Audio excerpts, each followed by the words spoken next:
চলছে ফুটবল খেলা। Argentina Brazil নিয়ে কাটছে সারা বেলা। কবিতার নাম হচ্ছে বিশ্বকাপ ফুটবল। লিখেছিলাম আমি জাবির আহমেদ জিহাদ। এই কবিতাটি লেখা হয়েছিল 2022 সালের বিশ্বকাপ যখন হয় তখন। 2022 সালের 4 ডিসেম্বর আমি এই কবিতাটি লিখেছিলাম। কবিতাটি আমি পর্যায়ক্রমে শোনাচ্ছি আপনাদের।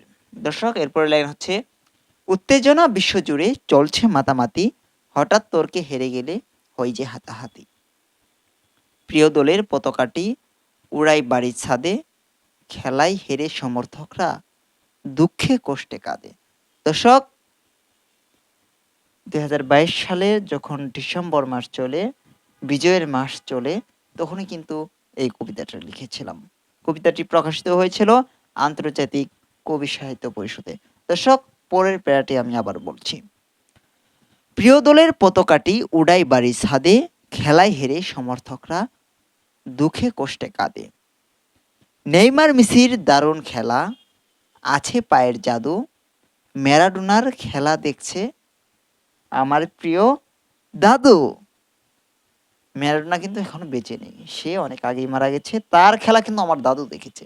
আমার দাদুর কাছে আমি গল্প শুনেছি যে ম্যারাডোনা ছিল অনেক ভালো মানের খেলোয়াড়, আর্জেন্টিনার অনেক ভালো মানের খেলোয়াড়। অন্যদিকে ব্রাজিলের পেলে কিন্তু আরো ভালো খেলোয়াড় ছিল। সে একাই কিন্তু একাধিক কাপ জয় করেছে, রেকর্ড করেছে। এ যাবৎ পর্যন্ত ব্রাজিল 5টি কাপ অর্জন করেছে, আর্জেন্টিনা করেছে 3টি। দর্শক, পরের প্যারাটি আপনাদের শোনাচ্ছি।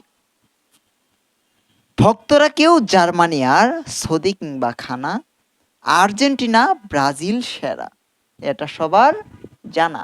দর্শক, আর্জেন্টিনা এবং ব্রাজিল যে সেরা, এই কথাটা কিন্তু সবারই জানা আছে। 2022 সালের খেলা আমি দেখেছি, সেখানে আর্জেন্টিনা জয়লাভ করেছে খুবই হাড্ডাহাড্ডি ভাবে, ফ্রান্সের সাথে লড়াই করে জয়লাভ করেছে। অন্যদিকে এর আগে 2018 সালের বিশ্বকাপ ফ্রান্স কিন্তু বিপুলভাবে জয়লাভ করেছে, বিপুলভাবে জিতেছে। কিভাবে জিতেছে? ক্রোয়েশিয়ার সাথে জিতেছে। তার আগের খেলা আমি দেখিনি, বলে লাভ নেই, বুঝিনি খেলা কি। তার আগে সম্ভবত 2014 সালে, আমি তখন ক্লাস 4-এ পড়ি। তার আগের কথা আমি জানি না। 2010 সালে তখন হয়তো বা আমাদের এলাকায় একটা মাত্র টিভি ছিল 10 সালে। এই একটা টিভিতে খেলা দেখার জন্য পুরো এলাকার মানুষ, পুরো গ্রামের মানুষ ওই এক জায়গায় এক বাড়িতে বসেছিল।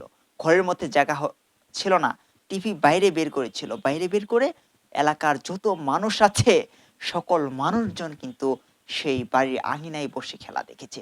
হঠাৎ যখন কারেন্ট চলে গেছে, তখন মানুষের মাঝে এক ধরনের অন্যরকম উত্তেজনা কাজ করছে। তখন ছোট ছোট বাটন ফোনের এফএম রেডিও চালু করতো, অথবা রেডিও ছিল হাতে।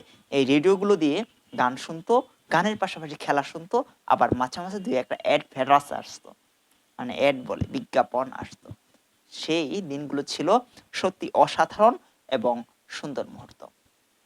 সর্বশেষ তথ্য অনুযায়ী এইবারের 2026 বিশ্বকাপ ফুটবল অনুষ্ঠিত হবে আগামী জুন মাসের পরপরই। জুন মাসের পরপর যখন বিশ্বকাপ ফুটবলটি অনুষ্ঠিত হবে, তখন আবারও সেই আগের মতো কি উত্তেজনা আমরা পাবো? আগের মতো কি মজাটা পাবো? সবাই মিলে একসাথে কি খেলা দেখতে পারবো? দর্শক, আপনারা জানিয়ে দিন।